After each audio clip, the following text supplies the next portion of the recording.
Okay, so Tel Aviv, I looked up the average rainfall in Tel Aviv, which is 562 millimeters per year. And the average rainfall in London is 583 millimeters per year. So the rainfall that we get in Tel Aviv is very, very similar to London, despite the fact that in London we always seem to be grumbling that it was raining the whole time. Israel has two problems. First of all, our rain falls not only mainly on the plain, but our rain falls mainly in 4 months, which are November, December, January, and February. And the other problem that we have is our rain falls almost completely in the north of the country. Okay, so from, let's say, Beersheba northwards, and from Beersheba southwards is complete desert. Of course, there's another desert area, which is the Judean desert, which is of the east of Jerusalem, but that's actually a desert for another reason.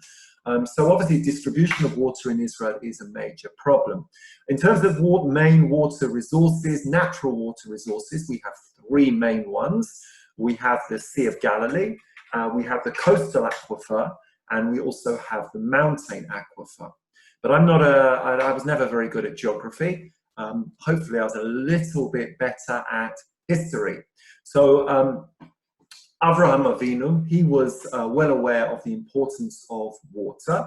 והוכיח אברהם את אבימלך על אודות באר המים אשר גזלו עבדי אבימלך.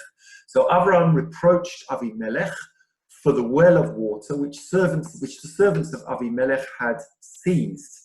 You can actually go and see the well of Avraham. You can go to Beersheba, so called because either Avraham put there 7 wells, or more likely because Avraham signed a brit or covenant or shvua with Avimelech. And you can see the Avraham's well.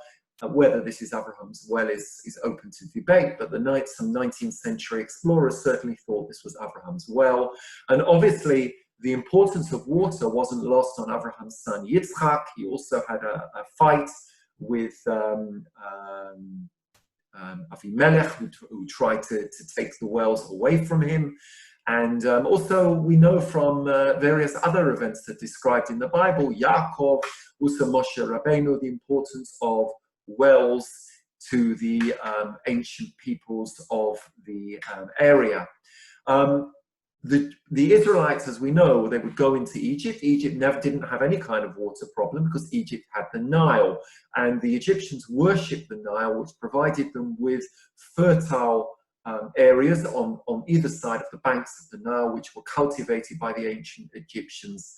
And that was the way that they grew crops. But obviously, in the Holy Land, the land of Canaan, there's no major river like in Egypt, or, for example, the Tigris or Euphrates, which are north of Canaan.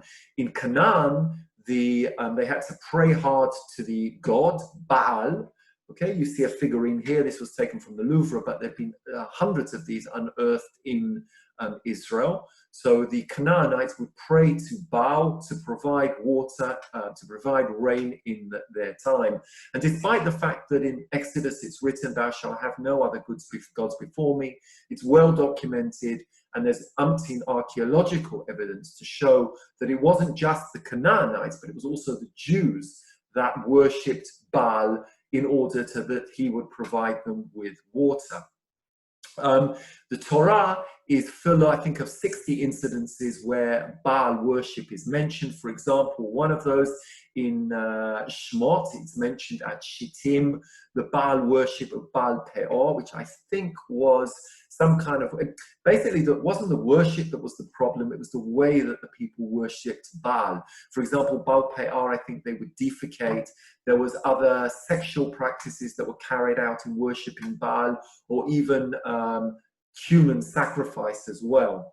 But Baal worship continued in the times also of the first temple. The first temple stood and Baal was worshipped certainly by the 10 tribes of the Israelite nation, and almost certainly also in the kingdom of Judea as well, Baal was still worshipped. And one of the famous cases that we have is the famous case of Eliyahu, who challenged the prophets of Baal on Har Carmel. Of course, he won, and he slaughtered the prophets of Baal, who were the prophets of Achav and Jezebel as well. And this is one famous painting that would depicts the events that occurred on Har Carmel. As time moves on, we become much cleverer.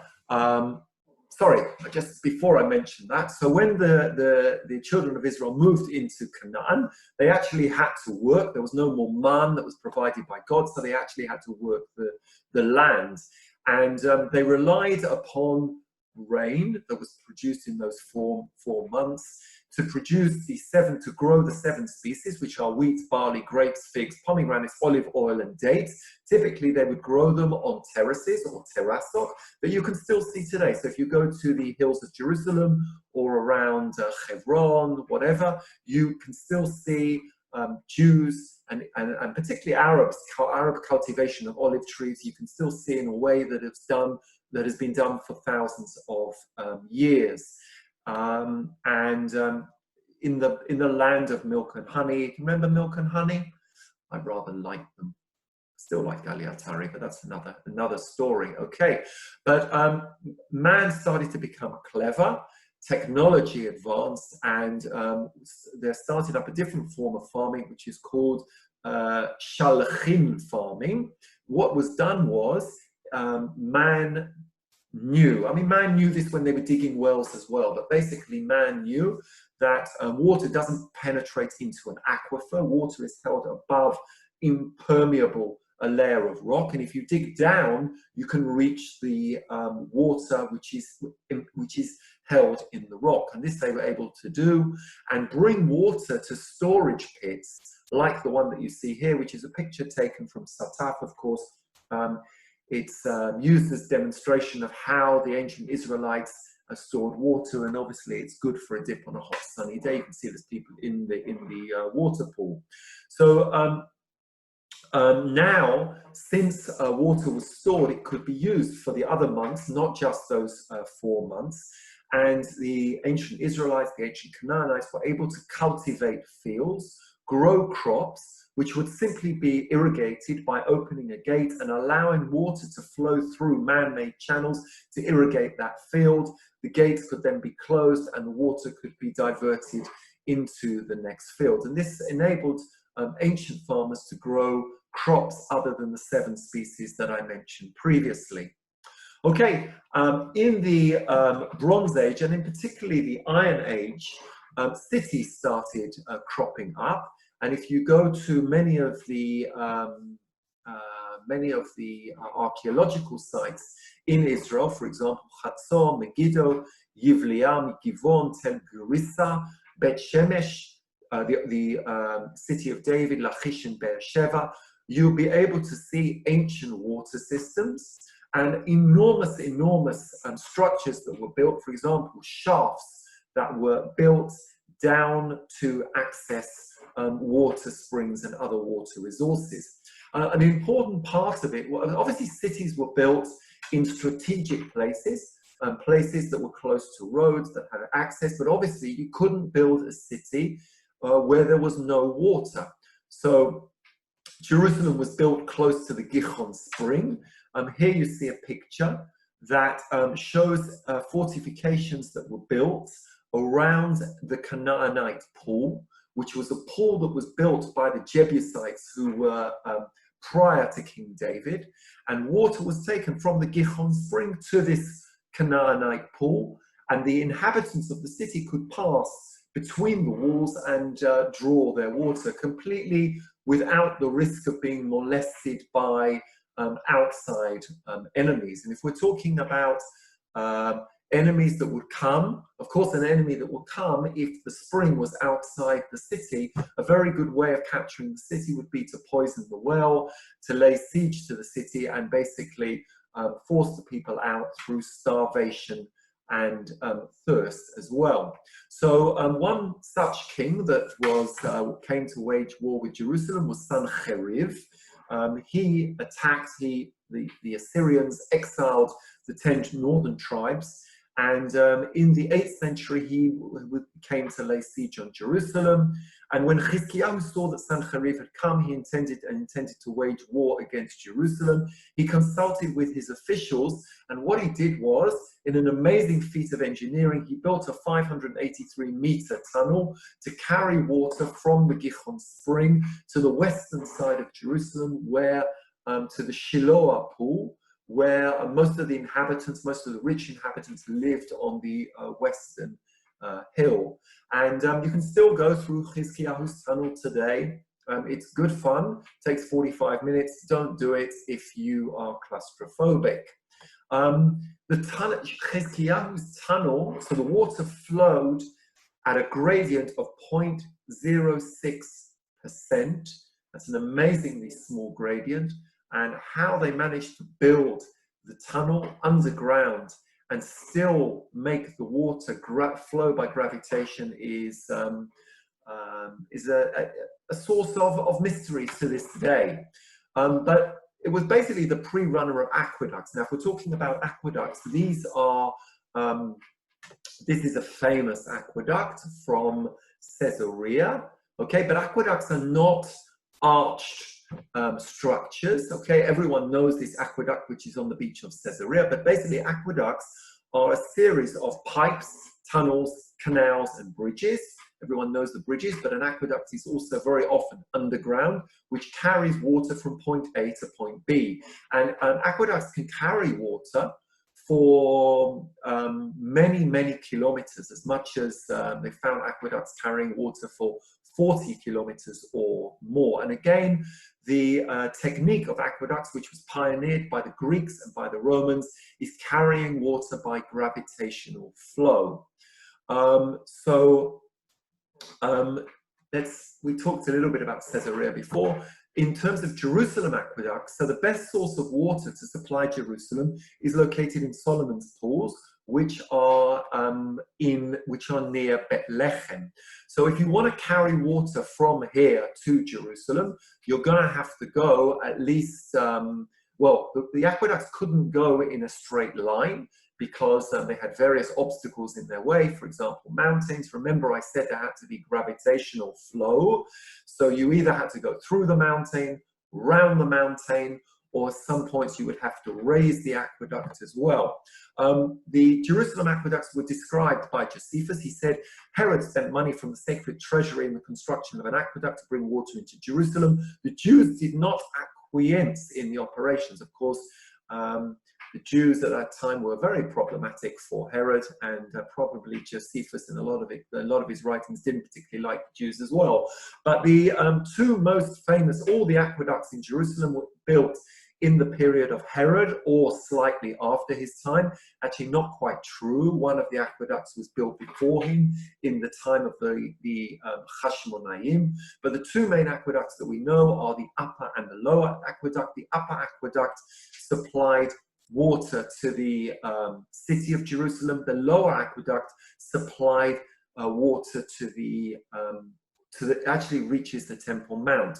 And if you want to see the lower aqueduct today, there are several places that you can see it. You can see it in Yeshivat Eish Torah, but you can actually pass through the aqueduct if you go up to Amon Hatziv and you have good connections with a tour guide. You can actually walk through the aqueduct. It's a little less claustrophobic than Chizkiyahu's tunnel, but it's still claustrophobic. And this aqueduct was, in fact, it was used by the Hashmonaim, it was used by Herod, it was used in the Byzantine period as well, and it was actually reused by the Ottomans as well. So they improved the aqueduct and they used it as well. It's a very, very nice tiyul that you can go through the aqueduct. Okay, the Biyar aqueduct, which actually appears here, was part of the overall system taking water from Bethlehem to Yerushalayim. And you can actually go into the Biyar aqueduct as well. I don't know whether Bob and Barbara are on here as well, but I'm sure they know where this aqueduct is located. It's located almost at the end of their garden, between Efrat and the main road. You can go into the Biar aqueduct as well. And this was in 1920, was used by the British to supply water to Jerusalem. In the 1930s, when Jerusalem had more inhabitants, the British had to bring more water in. And they decided to do this, in this case, by building a pumping station in Rosh Ha'ayin. The picture on the right-hand side is a picture from today, so you can still see the pumping station at Tel Afek. And this was used to bring water. A pipeline was laid all the way from Rosh Ha'ayin to Jerusalem. The pipeline wasn't used for very long. When the war broke out, when the Independence War broke out, or even before the Independence War broke out, the Arabs cut the pipeline in an attempt to cut off all water from the Jewish inhabitants of Jerusalem. And initially, water had to be supplied by tanker, and eventually, in Operation Delivery, a pipeline was laid on the Burma Road. But it was Ben Gurion. Ben Gurion very much believed in making the desert bloom. I'll just have a drink of water, excuse me. So Ben Gurion famously said, he said, water and strength, these are two central elements that our country lacks. The need for additional water sources is not just essential, but will decide the future of Israel. If the state fails to defeat the desert, then the desert could well defeat the states. So Makorot, the Israel National Water Company, was set up in 1938. If you'll remember, with the British, 1946, 47, they'd already decided they want to get out. There was the Morrison-Grady plan, which allocated the Negev to the future Arab lands. Ben Gurion wanted to establish facts on the ground. So on the 5th of October, 1946, which was actually the night of Yom Kippur, 11 settlements were founded in the Negev. Basically founded from nothing. They had a tank of water. But on the 1st of January 1947, the Yishuv laid 200 kilometers of water pipes between Nir Am and these 11 settlements. By the way, where did they get pipes from? They got the pipes from, they were bought from Britain. Pipes were originally used to extinguish fires or they were held for the purposes of extinguishing fires from the Blitz. In basically the water that was given to the 11 settlements allowed each settlement to cultivate between 20 to 30 dunam.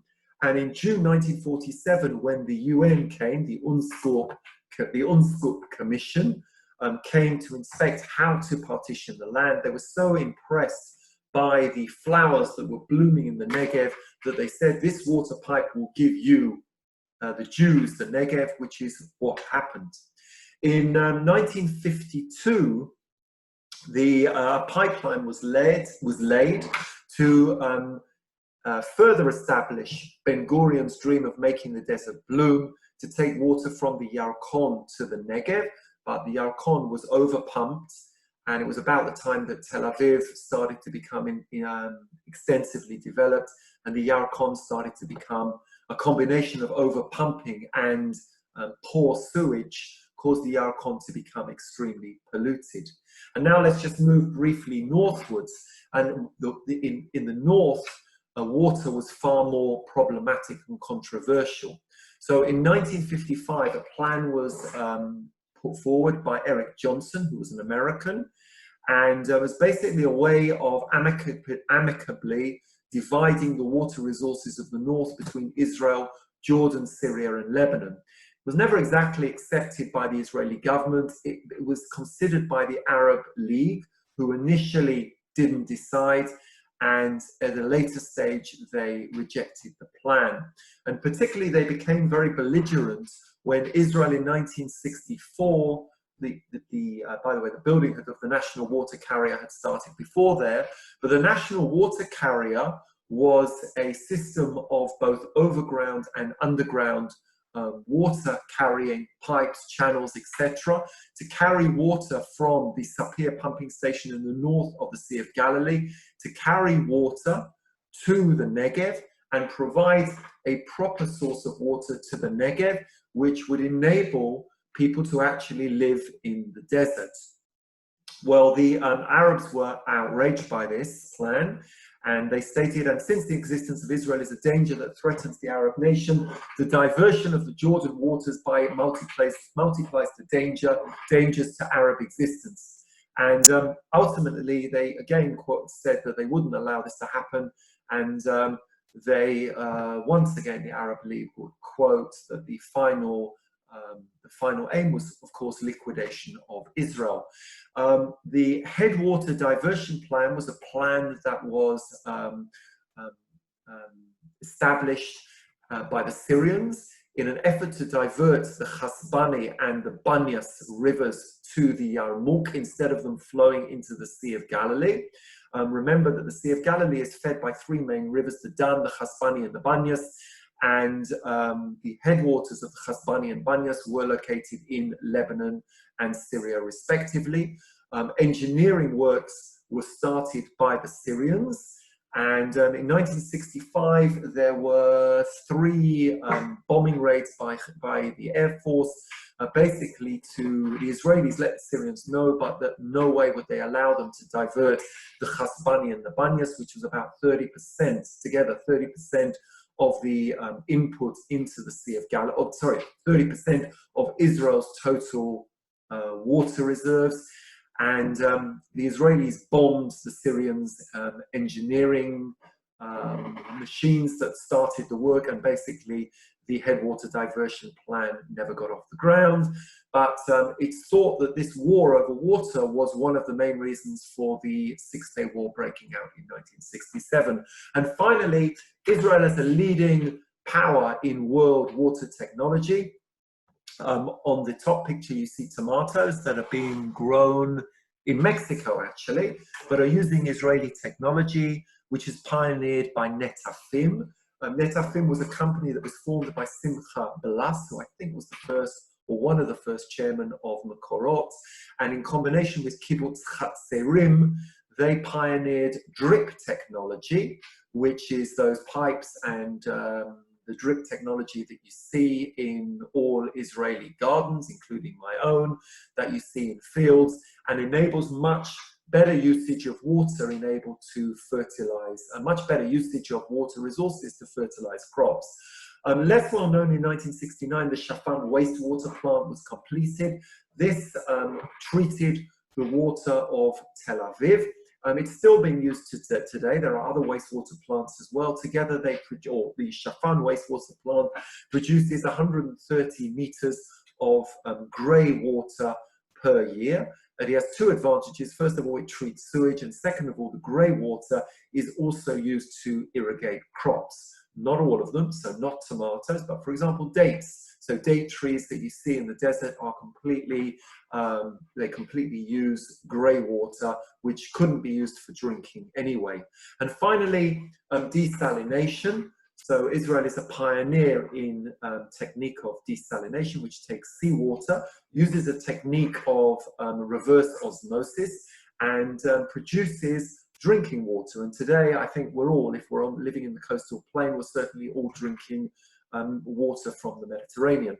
By the way, desalination has been around for a long time. It was originally used in Eilat, but the problem with reverse osmosis was it was traditionally very, very expensive.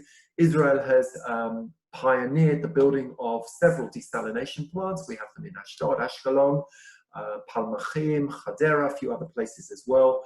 And the plan is that by the year 2030, we will be producing 1 billion cubic meters of desalinated water per year. So we may indeed get that golf course in addition to the one in Caesarea. And that is it for tonight.